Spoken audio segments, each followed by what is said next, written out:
اس سے اندازہ ہوا کہ اختلاف رائے اگر اہل اللہ یا علماء سے ہو جائے اور ہو دیانت یعنی حجت بھی ہو کوئی مذاقہ نہیں، لیکن بے ادبی یا تمسخر یا تضحیق یہ کسی حالت میں جائز نہیں، اس لیے کہ بہرحال وہ عالم دین ہے جس سے آپ اختلاف کر رہے ہیں، اس کا مقام اور منصب نیابت رسول کا ہے، وہ نائب رسول ہے، اس کی عظمت واجب ہوگی۔ آپ امام ابی حنیفہ کے فقہ پہ عمل کرتے ہیں، 50 مسئلوں میں خلاف کرتے ہیں امام شافعی، لیکن ادنا درجے میں بے ادبی ذرہ برابر امام شافعی رحمہ اللہ کے قلب میں نہیں آ سکتی مومن کے، اس لیے کہ جیسے امام ابی حنیفہ واجب التعظیم ویسے امام شافعی واجب التعظیم، دونوں آفتاب اور مہتاب ہیں دین کے، دونوں سے نور حاصل ہو رہا ہے، برکت حاصل ہو رہی ہے، تو کس طرح سے جائے گا کہ ادنا درجے کی گستاخی؟ تو گستاخی کرنا جہالت کی علامت ہے، استہزاء کرنا جہالت کی علامت ہے۔ موسیٰ علیہ السلام نے جب نصیحت کی ہے قوم کو اور فرمایا کہ یہ فلاں مقتول زندہ ہو جائے گا اگر بچڑے کا ذبح کر کے اس سے ملا دو، تو بنی اسرائیل کہتے ہیں کہ اتتخذنا ہزوا،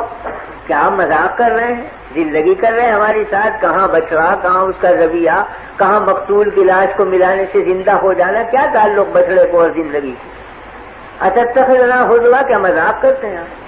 فرمایا قال اعوذ باللہ ان اکون من الجاہلین، میں اللہ سے پناہ مانگتا ہوں کہ میں جاہلوں میں شمار ہوں، یعنی دل لگی اور تمسخر جاہل کی علامت، یہ جاہلوں کا کام ہے، علم کا والوں کا کام نہیں ہے کہ تمسخر کریں، اس لیے کہ وہ ادب کے خلاف ہے اور ادب پر دین کا مدار، تو تمسخر بے ادبی اور بے ادبی سے دین ضائع ہوتا ہے۔ تو ایک ہے رائے کا اختلاف، ایک ہے کسی عالم سے مسلک کا اختلاف، لیکن ایک ہے اس کی بے ادبی، اختلاف جائز ہے، بے ادبی کسی حالت میں جائز نہیں۔ میں نے حضرت مولانا تھانوی رحمۃ اللہ علیہ کو دیکھا، مولانا احمد رضا خان صاحب مرحوم سے بڑا اختلاف ہے، بہت سی چیزوں میں اختلاف، کہیں قیام کے مسئلے میں، کہیں عرس کے، کہیں میلاد کے، لیکن جب مجلس میں ذکر آتا تو فرماتے مولانا احمد رضا خان صاحب مرحوم، یہ فرماتے۔ ایک دفعہ مجلس میں بیٹھنے والے ایک شخص نے کہیں بلا مولانا کے احمد رضا کہہ دیا،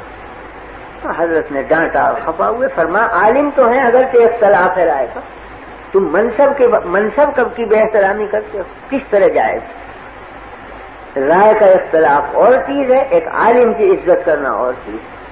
تو بہرحال وہ حجت سے اختلاف کر رہے ہیں، یہ الگ چیز ہے کہ ہم اس کو خطا سمجھتے ہیں، ہم اس کو صحیح نہیں سمجھتے، لیکن جب وہ ایک حجت رکھتے ہیں غلط یا صحیح، تو حجت سے اختلاف کرنے کا حق حاصل ہے اہل علم کو،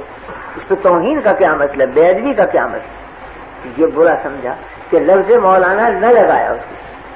حالانکہ مولانا تھانوی رحمۃ اللہ علیہ کے مد مقابل تو مولانا چھوڑ گئے، انتہائی گستاخی سے یاد کرتے ہیں، مگر مولانا اہل علم میں سے تھے، وہ تو نام اگر علم کا آیا تو ادب ضروری سمجھتے، چاہے مخالف ہو، چاہے بالکل معاند بھی ہو، مگر ادب کا رشتہ ہاتھ سے نہیں چھوڑتے۔ میں نے سنا واقعہ حضرت مولانا محمد قاسم صاحب رحمۃ اللہ علیہ نانوتوی کا کہ دہلی میں قیام تھا تو حضرت کے خدام میں تھے وہاں چند حضرات مقیم، ایک تو حضرت شیخ الہند مولانا محمود حسن صاحب موجود تھے، دوسرے شاگرد مولانا احمد حسن صاحب محدث امروہی وہ بھی وہاں موجود تھے، حاجی امیر شاہ خان صاحب مرحوم وہ بھی حضرت کے خدام میں تھے، وہ بھی موجود تھے۔ تو مولانا احمد حسن صاحب مرحوم نے اپنے ہمجولیوں میں بیٹھ کر یہ فرمایا کہ بھئی دلی میں لال کنویں کی مسجد کے جو امام ہیں ان کی قرات بہت اچھی ہے، تو چلو کل صبح کی نماز ان کے پیچھے پڑھیں گے، قرآن شریف بہت اچھا پڑھو۔ تو شیخ الہند رحمۃ اللہ علیہ نے غصے میں فرمایا کہ تمہیں شرم نہیں آتی بغیر، وہ ہمارے حضرت نانوتوی کی تکفیر کرتا ہے وہ امام، ہم اس کے پیچھے نماز پڑھیں گے،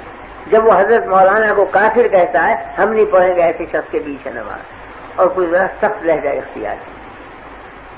یہ جملے حضرت نانوتوی کے کان میں پڑے، تو اگلے دن حضرت نانوتوی رحمۃ اللہ علیہ ان سب شاگردوں کو لے کر اسی مسجد میں پہنچے صبح کی نماز پڑھنے کے لیے، اسی امام کے پیچھے جا کے نماز پڑھی۔ نماز کا جب سلام پھیرا تو چونکہ لوگ اجنبی تھے یہ، تو نمازیوں نے دیکھا کہ بھئی ہیں تو کچھ علماء صورت مگر ہیں اجنبی، تو کچھ شیوے گوئیاں ہوئی کون ہے معلوم ہوا کہ تو حضرت مولانا محمد قاسم صاحب اور یہ ان کے شاگرد مولانا شیخ الہند محمود الحسن صاحب ہیں اور یہ مولانا احمد حسن محدث امروہی ان کے تلمیذ ہیں۔ اب امام کو سخت حیرت ہوئی کہ میں تو انہیں رات دن کافر کہتا ہوں اور یہ نماز پڑھیں آج۔ تو خود بڑھے وہ امام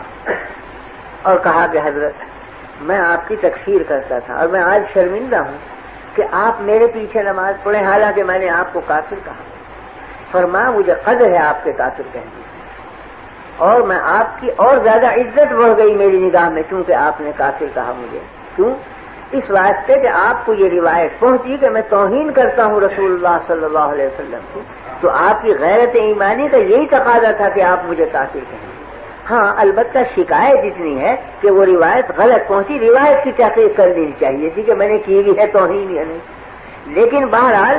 تکفیر کی بنا ہے توہین رسول، اور توہین رسول جو مسلمان سنے گا تکفیر واجب ہے کرنا، کہ وہ کافر کہے وہ دائرہ اسلام سے خارج ہو گیا جو توہین کرے نبی کریم صلی اللہ علیہ وسلم کی۔ تو فرمایا میرے دل میں قدر ہے آپ کی قوت ایمانی کی کہ آپ نے مجھے کافر کہا، اس لیے کہ آپ کو یہ خبر پہنچی کہ میں توہین رسول کرتا ہوں۔ ہاں شکایت اتنی ہے کہ آپ تحقیق کر لیتے کہ یہ خبر صحیح ہے یا غلط، تو میں عرض کرنے یہ آیا ہوں کہ یہ خبر غلط ہے، اور میں خود اس شخص کو دائرہ اسلام سے خارج سمجھتا ہوں جو ادنا درجے میں بھی توہین کرے نبی کریم صلی اللہ علیہ وسلم کی۔ اور اگر آپ کو یقین نہ آئے اور آپ سمجھتے ہیں میں کافر ہوں، میں اب آپ کے ہاتھ پر اسلام قبول کرتا ہوں، اشہد ان لا الہ الا اللہ و اشہد ان محمد رسول اللہ۔ وہ امام قدموں میں گرا، بچھا جاتا ہے بیچارہ۔ تو بات صرف یہی تھی کہ ان حضرات کے دلوں میں تواضع للہ اور ادب مع اللہ اس درجہ بڑھا ہوا تھا کہ نفسانیت کا جیسے شائبہ نہ رہا ہو اور حقیقت کو سمجھتے تھے۔ تو استہزاء یا تمسخر یا بے ادبی یہ تو بجائے خود ہے، بے قدری تک بھی نہیں کرتے تھے اپنے معاندوں کی، بلکہ صحیح محمل پر اتار کر یہ کہتے تھے کہ یہ جو ہمیں کافر کہتے ہیں یہ بھی ان کی قوت ایمانی کی دلیل ہے۔ البتہ انہیں تحقیق کر لینی چاہیے کہ واقعی میں ہم توہین رسول کرتے ہیں یا نہیں، ہم معاذ اللہ دشمنان رسول ہیں یا دوستان رسول ہیں، اس کی تحقیق ان پر واجب تھی۔ بلا تحقیق سے حکم نہیں لگانا چاہیے، لیکن جو حکم لگایا وہ صحیح ہے کیونکہ توہین رسول کرنے والا کبھی اسلام میں باقی نہیں رہ سکتا۔ تو میرے عرض کرنے کا مطلب یہ تھا کہ تعدب اور ادب یہ بنیاد ہے دین کی، جس کو عارف رومی نے کہا ہے نا کہ الخدا خواہم توفیق ادب، بے ادب محروم مان فضل رب۔ ہم اللہ سے توفیق چاہتے ہیں ادب کی، کیونکہ بے ادب محروم ہوتا ہے فضل خداوندی سے۔ حق تعالی شان کے یہاں اس کا کوئی مقام نہیں ہے جو گستاخ اور بے ادب